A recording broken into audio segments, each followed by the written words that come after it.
tanımalı derdim. Görmeli derdim solgun seni, tanımalı derdim. Ben senden kıymeleri tanımalı derdim. Görmeli derdim solgun seni, tanımalı derdim. Geçmeli derdim sensiz günler.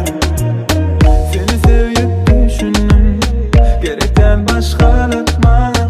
Görülüş yine ben bilin, sana zaten köp aytmadım. Feride sağladım, beyle kovlukma sana. Afiyalinin üçü, neşe seyretsin sana.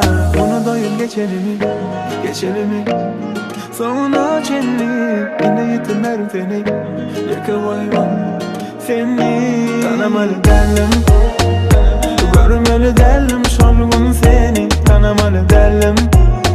Ben senden kıymeleri tanımalı derdim.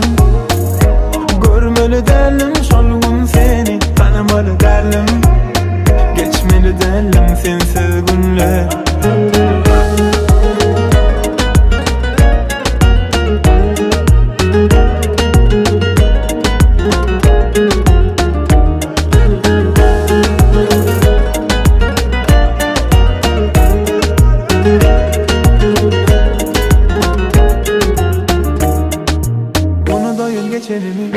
Geçelim, sonra cennet, yine yitirmerim seni. Yakalayamam seni, tanımalı derdim.